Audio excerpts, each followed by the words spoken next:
Pact के पहले शिकार बाबा साहब ही हुए। ये तो बोलने में कोई ये नहीं कि बाबा साहब ही, और क्योंकि बाबा साहब चुनाव हार गए तो ये जो सेटबैक आया और हाँ, दलित समाज में कि देखो आप भाई बाबा साहब जो हमारे मसीहा है वो चुनाव हार जाते तो हम नहीं जीत पाएंगे, ऐसा डर पैदा करने का भी काम हुआ है, ऐसा मुझे लग रहा है। साथियों जय भीम, मैं हूँ इंजीनियर स्नेहा और आप देख रहे हैं द थिंक। इस देश के अंदर डॉक्टर बाबा साहब अंबेडकर और महात्मा गांधी के बीच एक पैक्ट हुआ, पूना पैक्ट। लेकिन इसके अलावा जो है तमाम एससी एसटी ओबीसी को कुछ भी इसके अंदर की बात नहीं समझ आती। कई लोग इसे बाबा साहब की राजनीतिक हार मानते हैं क्योंकि बाबा साहब अंबेडकर जिन्होंने अपनी किताबों में लिख कर गए। मान्यवर कांशीराम साहब बहुजन समाज पार्टी के संस्थापक और पहले अध्यक्ष, उन्होंने इसको इलैबोरेट किया है लेकिन समाज तक ये बात नहीं पहुंच पाई। तो इन तमाम बातों को लेकर अलग से आज हम चर्चा करने वाले हैं। हमारे साथ है social activist engineer Devendra Kumar sir और उनके साथ हम बातचीत करेंगे, वो राजनीतिक विश्लेषक भी है। तो बहुत बहुत स्वागत है सर आपका। जय भीम। जय भीम। सर आज हम पूना पैक्ट के बारे में विशेष चर्चा आपसे जानना चाहेंगे, विशेष बातों को जानना चाहेंगे जो बात आज भी समाज नहीं जानता। तो सबसे पहले तो मैं यही जानना चाहूंगी कि आप हमारे दर्शकों को ये बताइए कि एक्चुअल में जो पूना पैक्ट है वो है क्या चीज, इस पैक्ट को किस तरह से देखना चाहिए बहुजन समाज के लोगों ने। अच्छा, जय भीम। तो आपने जो सवाल खड़ा किया है या सवाल पूछा है कि पूना पैक्ट क्या है और पूना पैक्ट के बारे में क्या बताना चाहिए, तो डॉक्टर बाबा साहब आम्बेडकर जी का जो आंदोलन रहा कि जो पिछड़े, जो दबे कुचले एससी एसटी के जो लोग हैं तो उनके अधिकार उनकी मिलना चाहिए, इसलिए जो बात डॉक्टर बाबा साहब आम्बेडकर ने उठाई वो राउंड टेबल में उठाई, गोलमेज परिषद, इसमें पहली गोलमेज हुई, दूसरी गोलमेज हुई और तीसरी गोलमेज। तो बाबा साहब डॉक्टर अम्बेडकर जी का काफी लंबा संघर्ष भी रहा इस बात का कि ये जो हमारा जो समाज है तो इनको कुछ प्रतिनिधित्व मिलना चाहिए, और वो राजनीतिक प्रतिनिधित्व की भी बात गोलमेज में उठाई बाबा साहब डॉक्टर अम्बेडकर जी ने और समझाने की कोशिश की बाबा साहब ने कि मेरा जो समाज है तो ये जो नया कानून बन रहा है, तो जो भारत में जो नया कानून बन रहा है तो इस नए कानून में हमारे समाज को भी राजनीतिक प्रतिनिधित्व मिलना चाहिए, जिसमें ब्रिटिश प्रधानमंत्री रेमजे मैकडॉनल्ड, इन्होंने बात काफी गंभीरता से बाबा साहब की ली और उस पर ज्यादा डिस्कस भी हुआ।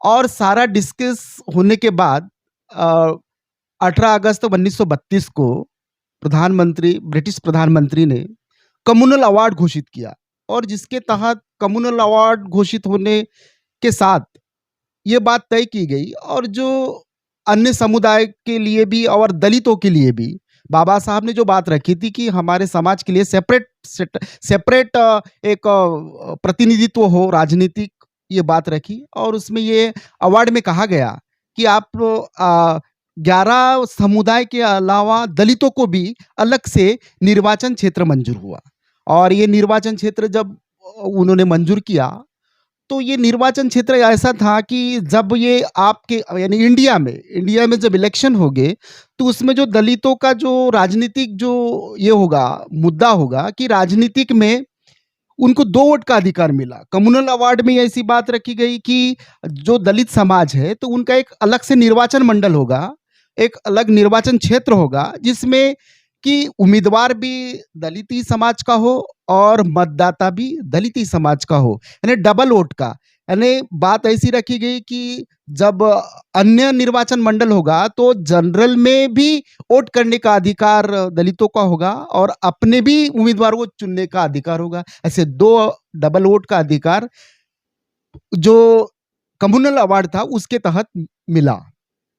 लेकिन जब ये बात इंडिया में आई तो महात्मा गांधी जी उस समय थे, उन्होंने भी इसका विरोध किया कि भाई ये जो कम्युनल अवार्ड घोषित किया, तो इसके लिए उन्होंने प्रयास भी किया कि ये कम्युनल अवार्ड घोषित जो हुआ दलितों के लिए ये नामंजूर हो, इसके लिए पत्र भी लिखे उन्होंने काफी।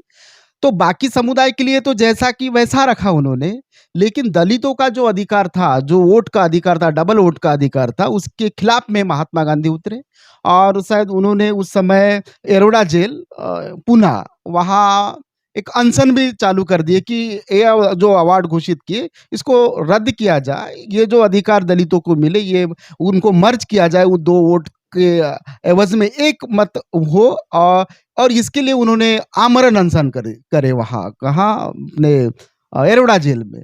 तो ये बात है कि पूना पैक्ट के तहत जो बाबा साहब डॉक्टर अम्बेडकर जी ने हमारे लिए जो 2 अधिकार लाए थे वोट का, उसमें उसके खिलाफ में महात्मा गांधी जी ने अनशन कर दिया। इससे काफ़ी बाबा साहब दुखी हुए कि ये क्या हो रहा है। और उस समय के पेपरों में भी बाबा साहब के खिलाफ में बात लिखी गई कि महात्मा गांधी जी ने काफ़ी अनशन कर रहे हैं, आमरण कर रहे हैं, अनशन, उनकी तबीयत खराब है।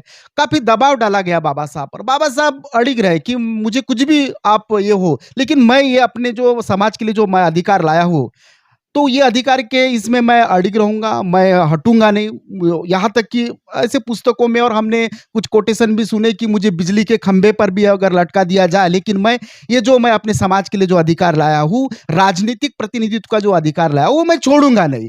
जान पर खेलने के लिए। हाँ, ऐसे ही बाबा साहब ने भी ये भी बात कही। ऐसे आपने भी पढ़ा होगा, हम भी पढ़ते हैं, जहाँ पुस्तकों में भी ये सारी कोटेशन सुनने को मिला है और पढ़ने में भी आया है कि आप कुछ भी करो, लेकिन मैं ये अधिकारों के इसमें फेवर में हूँ। मुझे जो, क्योंकि बाबा साहब की लंबी सोच होगी उसके प्रति कि भाई ये जो अधिकार, तो महात्मा गांधी जी की जो थीम थी कि वो कहने लगे कि भाई जो आपको कम्युनल अवार्ड के तहत जो 71 सीटें मिली है प्रांतीय विधानमंडल के इसमें, कि जो 71 सीटें उसमें मंजूर हुई अपने देश के लिए जो चुनाव होंगे, तो दलितों के लिए 71। लेकिन इनका कहना ऐसा था, ये तत्कालीन जो महात्मा गांधी और उनकी जो पार्टी होगी, तो उनका ऐसा था कि 71 ये आपकी सीटें कम है, हम भले ही रिजर्वेशन देते हैं, उसमें आरक्षण देते हैं, और उसके एवज में 148 सीटें मंजूर की उनने ये अलग तो अलग। फायदा हो गया फिर शेड्यूल कास्ट का।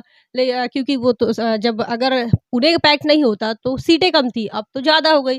फिर भी इसका विरोध हो रहा है, या फिर विचारधारा वाले लोग जो है, बहुजन आंदोलन के लोग, वो कह रहे हैं कि पूना पैक्ट से नुकसान हुआ, धिक्कार करो, पूना पैक्ट नहीं होना चाहिए था। फिर बाबा साहब भी नाराज रहे। तो ये क्या मामला है फिर? नहीं, नहीं, ये भी आप जो सवाल उठाए हो कि 71 सीटें जो मिल रही थी हमें, अपने कम्युनल अवार्ड के माध्यम से जो हमें 71 सीटें मिली, वे अपनी सीटें थी। यानी जैसे कि उम्मीदवार भी अपना ही था और मतदाता सूची, मतदान करने वाले भी लोग अपने ही थे। तो वह सच्चा सिपाही जो इस मूवमेंट को, जो हमारे दबे कुचले शोषित पीड़ितों को अपनी बात सेंट्रल में और असेंबली में बात रख सके, वे लोग चुनकर जाने वाले थे 71। और 71 की एवज में जो 148 जो सीटें आप, और ये इनने जो डिक्लेयर किए रिजर्वेशन से, तो उसमें कैसा होगा कि उसमें डबल वोट तो क्रॉस हुआ। फिर हमारे ये जो उम्मीदवार चुन के जा रहे, ये जनरल के वोटों पे आधारित थे, तो वो उन्हीं के लोग, अरे उनकी जो सुनेंगे या उनके कहना जो मानेगा, वही लोग असेंबली में चुनकर जाएंगे। तो हमारे समाज के जो आवाज है वो असेंबली में नहीं जाएगी ना, वो उनको उनकी वो समझ नहीं होगी, वो जो उनकी पिछलग्गू होंगे या उनके जो पीछे दौड़ेंगे 7। और वही हो रहा है, वही होगा। अभी भी आप देख रहे हैं राजनीतिक जो माहौल चल रहा है कि पूना पैक्ट से, तो ये बात बाबा साहब के इसमें जहन में होगी कि भाई वो ओरिजिनल जो सच्चा सिपाही है वो वहाँ असेंबली में नहीं पहुंचेगा। तो जो बेसिक प्रॉब्लम है दलितों की, शेड्यूल कास्ट की, SC ST की जो बातें होगी, वो वहाँ तक नहीं पहुंचेगी। और वही हुआ जब आप देखिए कि जब ये जो अपना 1935 का जो अधिनियम बना और उसके तहत जो 37 में इलेक्शन हुए, तो उसमें महात्मा गांधी ने भी ये बात कही कि इसके अवार्ड के बाद जो समझौता हुआ पूना पैक्ट का, उसमें गांधी जी ने भी ये बात, महात्मा गांधी जी ने भी उठाई थी कि मैं बाबा साहब से भी ज़्यादा सीटें जीत गया हूँ। तो फिर हाँ, ये सामने बात आई ना। जो इस देश के दलितों के, पिछड़ों के जो नेता रहे, तो गांधी जी ने ये साबित भी किया कि मैं ही नेता हूँ। इतना बड़ा नुकसान, पहला नुकसान हुआ, क्या मानते हैं आप? जरूर, जरूर, क्योंकि पूना पैक्ट के बाद में जो 37 के इलेक्शन हुए, फिर 46 के इलेक्शन हुए, और फिर संविधान सभा के भी इलेक्शन हुए, और फिर भारत का जो संविधान बना, और भारत के संविधान की जो संविधान निर्माता थे, तो जब संविधान निर्माण होने के बाद जो इस देश में पहला आम इलेक्शन हुआ 52 का, तो तो उसमें भी बाबा साहब आप देखिए, आपको पता होगा, आप जानकार हो इस बात के, और आपको पता होगा, आपकी स्टडी है इसमें कि 51-52 का जो आम इलेक्शन है, बाबा साहब बम्बई से हार गए। उनकी निजी सेक्रेटरी जो कजलोरकर जी थे, वो उन्होंने हरवा दिए ना। तो फिर ये भी एक हुआ कि पूना पैक्ट से जो, और बाबा साहब यानी संविधान निर्माता, इस देश के संविधान निर्माता चुनाव हार जाते हैं, तो ये काफी नुकसान हुआ ना, ये पूना पैक्ट की वजह से हुआ। पूना पैक्ट के पहले शिकार बाबा साहब ही हुए। ये तो बोलने में कोई ये नहीं कि बाबा साहब ही, और क्योंकि बाबा साहब चुनाव हार गए तो ये जो सेटबैक आया और हाँ, दलित समाज में कि देखो आप, भाई बाबा साहब जो हमारे मसीहा है वो चुनाव हार जाते तो हम नहीं जीत पाएंगे, ऐसा डर पैदा करने का भी काम हुआ है, ऐसा मुझे लग रहा है। वर्तमान में जो राजनीतिक परिदृश्य है, जहाँ पर फूले शाहू बाबा साहब को मानने वाले लोगों में जो एक नकारात्मक चीज़ दिखती है या फिर सेटबैक ही कह सकते हैं, ये इसी चीज़ का प्रभाव है, ऐसा लगता है? हाँ, जहाँ तक तो मुझे लग रहा है यही होगा, क्योंकि फिर ये बात आ गई कि बाबा साहब चुनाव हार गए, बाबा साहब चुनाव हार गए। हाँ, हो सकत कि फिर जब बाबा साहब चुनाव हार गए तो हम कैसे जीत पाएँगे? लेकिन उनको ये नहीं समझ में आया कि पूना पैक्ट का ही असर है। अगर डबल वोट होता तो बाबा साहब को वोट देने वाले सारे लोग अपने ही होते और बाबा साहब जीत जाते। लेकिन पूना पैक्ट के समझौते के तहत जो डबल वोट के जगह सिंगल वोट आया और उसका जो निर्वाचन मंडल वो संयुक्त हो गया है, जो सेपरेट था, पृथक था, उसको संयुक्त किया गया और उसके संयुक्त के तहत बाबा साहब चुनाव हारे। और हमारे समाज में सेटबैक आया और उसमें नर्वसनेस आया कि बाबा साहब हो अब हम जीत नहीं सकेंगे। ये पॉलिटिकल नैरेटिव जो सेटबैक आया है, ये सारा का सारा जो है ये पूना पैक्ट की वजह से आया। तो सारी की सारी जो जड़ है, ये गांधी जी के आमरण अनशन की ही देन है कि आज तक बहुजन समाज जो है वो राजनीति में अपने पैरों पर खड़ा नहीं हो पाया। ऐसा आपका मानना है हाँ, क्या? ज़रूर, ये इसमें क्योंकि जो उन्होंने जो अनशन किया, तो बाबा साहब ने भी कहा, स्टेट माइनॉरिटीज़ जो बुक है, उनमें भी उन्होंने इसका धिक्कार किया और नाराज़ी व्यक्त की कि ये सब सारा जो है कि भई ये जो अनशन किया गया कि जो दलितों को अधिकार जो मिले, तो उनको छीनने का एक अनशन एक नाटक था। ऐसे बाबा साहब ने खुद कहा कि भई महात्मा गांधी जी जो ये जो अनशन किया, आमरण अनशन, कि भई बाकी लोगों को आपने अवार्ड के तहत सेपरेट इलेक्टोरेट दे दिए, लेकिन हमें जब देने की बात है तो आप अनशन पर आ गए हो। तो ये सब बात बाबा साहब ने, और बाबा साहब ने कहा भी उस समय कि भई आप देखो, अगर रिजर्वेशन घोषित करते हो, उन्होंने अपनी पुस्तक स्टेट माइनॉरिटीज़ में भी कहा कि भई ऐसी लोकसभा, ऐसी क्षेत्र बताइए आप, निर्वाचन क्षेत्र जहाँ शेड्यूल कास्ट, एसटी और एसटी की तुलना में जनरल के वोट ज़्यादा हो। नहीं थे, ऐसे नहीं थे ना। इसलिए बाबा साहब ने फिर से कहा कि भई अगर आप रिजर्वेशन घोषित करते हो तो फिर हमें सेपरेट सेटलमेंट कराओ। भाई पूना पैक्ट का जो ये था कि भाई पूना पैक्ट के तहत आप डबल वोट की जगह सिंगल वोट कर रहे हो, ठीक है, और हमने समझौता भी किया है कि भाई आप जो बोल रहे हो कि रिजर्वेशन में सीट बढ़ा दिए, तो फिर आप सेपरेट सेटलमेंट कराएं। कैसी कंसेप्ट रही होगी बाबा साहब की सेपरेट सेटलमेंट को लेकर? देखो, सेपरेट सेटलमेंट का ऐसा कि बहुत सारी ऐसी सीटें हैं भारत के अंदर में जहाँ की संख्या कम है, शेड्यूल कास्ट, शेड्यूल ट्राइब्स की। तो बाबा साहब का ऐसा था कि ऐसी बस्तियां बनाया जाए, ऐसे पॉइंट्स बनाया जाए, 7 ये शायद लगभग मुझे पढ़ने में आया 80 पॉइंट्स ऐसे डिक्लेयर किए थे बाबा साहब ने, जहाँ तुम उनका पुनर्वसन करो, वहाँ सेपरेट करो, सेपरेट सेटलमेंट कराओ उनका, और फिर उनको एससी और एसटी की रिजर्व सीट घोषित करो ताकि वो जीत सके ना वहाँ। नहीं तो वो कैसा है, आप जान सकते हो कि वो जीत नहीं पाएंगे कि उनकी तुलना में संख्या कम होगी। ये तो यानी बाबा साहब का जो पूना पैक्ट के बाद में जो कहना था सेपरेट सेटलमेंट, लेकिन मुझे लगता है कि जहाँ उस समय की जो गवर्नमेंट, नेहरू की जो गवर्नमेंट थी, उन लोगों ने ये सेपरेट सेटलमेंट को नहीं एक्सेप्ट किया और वो वही छोड़ दिए। तो बाबा साहब काफ़ी इससे भी नाराज़ हुए कि भाई आप सेपरेट सेटलमेंट नहीं कर सके, और बाबा साहब पहला चुनाव भी हार चुके, उनका स्वास्थ्य भी खराब था। तो ये जो सारी चीज़ें जो सेटल करने में उनको थोड़ा-सा समय लगा। तो यही बात है। तो बाबा साहब डॉक्टर अंबेडकर जी की जो ये सेपरेट सेटलमेंट की कांसेप्ट है और ये सब सारी चीज़ें, इससे ये सक्सेस हो सकता था, लेकिन इन लोगों ने ये सब जानबूझ के किया, ऐसा मुझे लग रहा है। मान्यवर कांशीराम साहब जिन्होंने एम्प्लॉयज़ लोगों के लिए भी संगठन बनाया और राजनीतिक भी, तो उन्होंने पूना पैक्ट को लेकर काफ़ी काम किया और किताब भी लिखी है। तो उसके बारे में आप कैसे देखते हैं कांशीराम साहब का जो के नज़रिए से इस पूना पैक्ट को?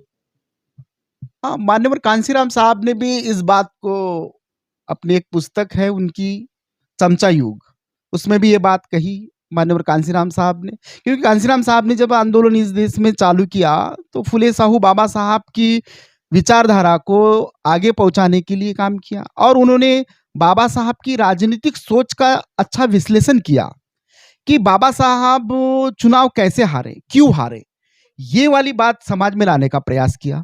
और शायद उन्होंने जो पूना पैक्ट का 50वां जो वर्ष हुआ, तो उनमें एक पुस्तक भी लिखा 23 सितंबर 1982 को शायद, और चमचा युग। और उन्होंने पुस्तक में कहा कि जो ओरिजिनल सिपाही थे, वो राजनीतिक अधिकारों से वंचित रहे। वो जो ओरिजिनल जो व्यक्ति चुनकर जाना चाहिए, वो नहीं जा पा रहा है।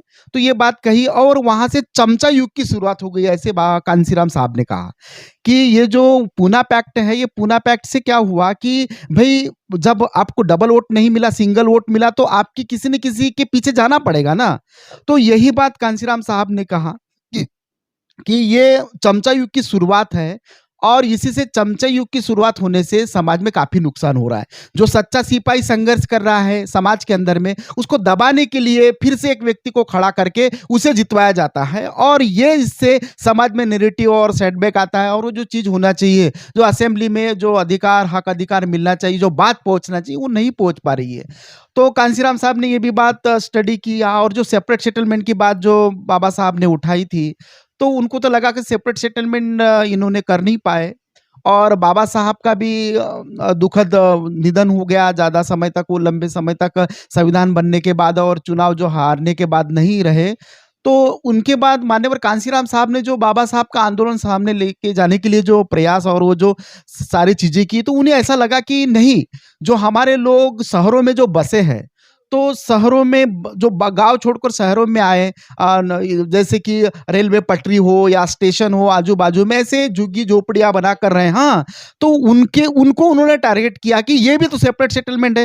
यानी उनने तो नहीं किया, लेकिन हमारे लोगों ने खुद सेपरेट सेटलमेंट किया, और उनको उन्होंने पॉलिटिकली ताकत समझी अपनी, और वहां वो ये सारी बात समझाने में सफल रहे, ऐसा मैं ऐसा मानता हूँ। देखिए, पूना पैक्ट को लेकर मान्यवर कांशीराम साहब की जो थ्योरी रही चमचा युग के माध्यम से, तो बहुजन समाज पार्टी आज भी कांग्रेस को टारगेट करती है और गांधी जी और गांधीवाद को लेकर टारगेट करती है।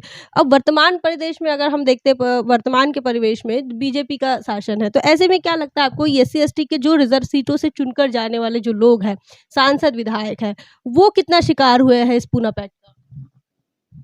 तो देखिए, आपका जो ये सवाल है कि ये जो बातें हैं, तो जैसे अन्य पार्टी से भी रिजर्व सीट से जो लोग चुन के जाते हैं, तो ये वो बात कह नहीं सकते। अभी आप मान के चलिए, हमारे देश में महामहिम भी हुए हैं, शेड्यूल कास्ट के हुए।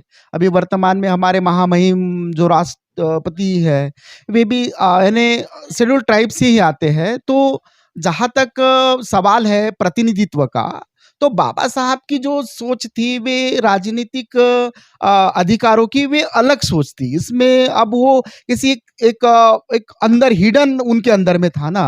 अब इन्होंने ये जो बात कही कि भई संविधान के तहत हम रिजर्वेशन दे रहे हैं। संविधान में जब बात आई पॉलिटिकल रिजर्वेशन देने की, कि आप पॉलिटिकल रिजर्वेशन 10 साल तक रहेगा और उसके बाद में आपका डेवलपमेंट हो जाएगा, लेकिन वो नहीं हुआ और वो बढ़ते गया। और इसमें वो बढ़ाने के पीछे भी मंशा होगी, ऐसा मुझे लग रहा है कि भई जो 10 साल का पॉलिटिकल रिजर्वेशन था, उसको अभी तक बढ़ाया जा रहा है। तो इसके पीछे ये होगा कि मुझे लग रहा है कि वो भई आप एक रिजर्व सीट के तहत सारे सोसाइटी के मतों का अपने तरफ फेवर करके, या फिर उनको सामने लाकर कि देखो हम आपके लोगों को तो सामने ला रहे हैं। हाँ, आपके लोगों को तो हम सामने ला रहे हैं, अपने आपके लोगों को हम तो ये सब सारी चीज़ें दे रहे हैं। आप हाँ, ये भी है, ऐसा मुझे लग रहा है। और फिर अन्य पार्टी के लोग भी रिजर्वेशन के तहत ही उन तक यानी पहुँच पाते हैं, और वो यही ये देते हैं कि देखो, हम तो बाबा साहब तो रिजर्वेशन नहीं माँग रहे थे। बाबा साहब ने तो कहा कि हमें अलग से एक निर्वाचन क्षेत्र दो, हमें रिजर्वेशन नहीं चाहिए।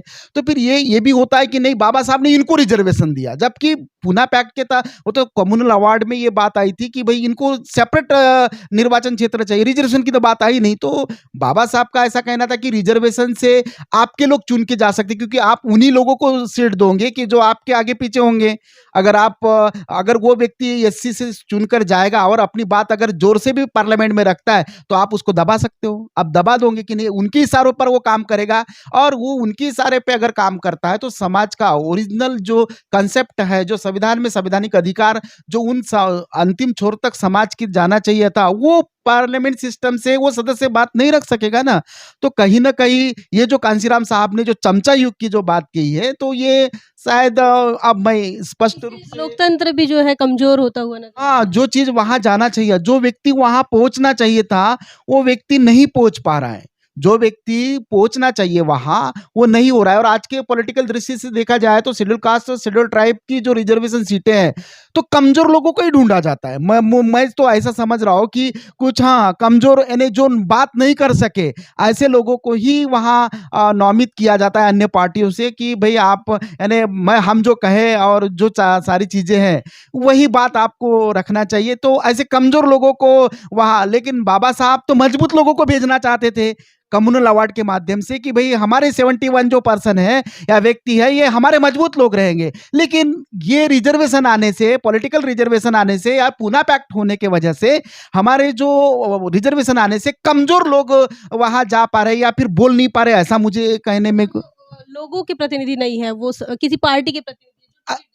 ऐसा मुझे लग रहा है। क्योंकि देखो, अब आप ये प्रश्न आप उठा रहे हो और कह रहे हो, तो आप ज्यादा जानते हो इस विषय पे। मैं अब एक विश्लेषण के माध्यम से कह रहा हूँ कि भाई ऐसा हो सकता है। जी, आज के इस मौके पर इस देश के एससी एसटी ओबीसी और माइनॉरिटी तमाम बहुजन समाज के लोगों को क्या बताएंगे कि सच्चा प्रतिनिधि चुनने के लिए या फिर सच्चा प्रतिनिधि को कैसे पहचाने? अब देखो, आपका सवाल आज जो पूना पैक्ट है जिधर सारे इसमें पूना पैक्ट पे विषय चल रहा है, तो आज के इस मौके पर मैं तो यही कहूंगा कि अब देखिए, पूना पैक्ट समझौता हो चुका है और उसमें हमको रिजर्वेशन भी मिला और 1935 के अधिनियम के तहत पूना पैक्ट की शर्तों को माना गया। बाबा साहब ने भी हस्ताक्षर किए। गांधी जी की, महात्मा गांधी जी की तरफ से मालवीय, शायद मदन मोहन मालवीय जी ने स्वाक्षरी की, ऐसे हमने को पढ़ा है हमने। तो अब ये तो पूना पैक्ट हो चुका है और फिर भारत का संविधान भी बना और उसमें पॉलिटिकल रिजर्वेशन एससी और एसटी को लोकसभा और विधानसभा में, विधायिका में रिजर्वेशन भी मिला है। उसके तहत कलमें भी लिखी गई वहां और उस कलम के तहत, उस आर्टिकल के तहत हमको रिजर्वेशन मिला पॉलिटिकल।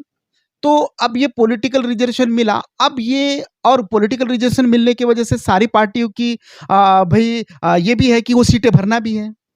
और मुझे लगता है कि ये बैकलॉग कभी नहीं ये हुआ। हाँ, जब से देश का कानून लागू हुआ, नया संविधान जब लागू हुआ 1952 के आम इलेक्शन से, आप देख रहे हो कि ऐसा कभी सुनने में नहीं आ रहा कि शेड्यूल कास्ट और शेड्यूल ट्राइब्स का उम्मीदवार नहीं मिलने से वो सीट छोड़ी गई। नहीं, तो वो बैकलॉग तो कभी हुआ नहीं। भले नौकरी में बैकलॉग हो गया, लेकिन पॉलिटिकल रिजर्वेशन में नहीं हुआ। तो अन्य पार्टी तो रिजर्वेशन होने की वजह से उम्मीदवार देंगे ही।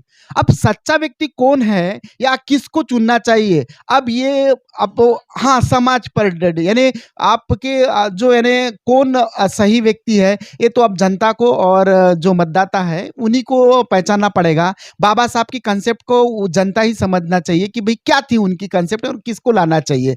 तो ये सारी चीजें, क्योंकि अगर पूना पैक्ट नहीं होता तो इसमें क्लियर कट था, वोटर लिस्ट अपनी रहती, उम्मीदवार अपना रहता। जो अगर कोई व्यक्ति उनको नहीं पसंद आता तो वोट तो देने वाले अपने ही लोग रहते, तो उन्हीं में सीमित में वो व्यक्ति चुन के जाता, अन्य वोटों की गरज नहीं होती। तो ये बाबा साहब का कंसेप्ट तो अभी वहां फेल हो गया ना पूना पैक्ट के तहत। तो अब ये सारी जवाबदारी जो हो गई वो जनता पे हुई कि कौन व्यक्ति वहां असेंबली में हमारी बात रख सकता है, सच्चा सिपाही कौन है, ये पहचानने का अब पूरा का पूरी जिम्मेदारी बाबा साहब की मूवमेंट को, फुले जी की, साहू जी की, कांशीराम साहब जी, इनकी मूवमेंट को समझकर कि कौन व्यक्ति सही है, ये पहचानने का पूरा अब ये जो जवाबदारी, हाँ, ये जनता पर है। और यही मैं कहना चाहूंगा, इस पे तो स्पेशल कोई ऐसा ये नहीं है कि पहचान ऐसी होगी, तो ये उन्हीं पर डिपेंड है, ऐसा मैं कहना चाहूंगा। तो आज एक बहुजन समाज को पॉलिटिकल मैच्योरिटी की जरूरत है और इसी संदेश के साथ आज हम बात कर रहे थे इंजीनियर देवेंद्र कुमार सर, जो कि राजनीतिक विश्लेषक है, सोशल एक्टिविस्ट है। उनके साथ तमाम विषयों को लेकर हमने चर्चा की है।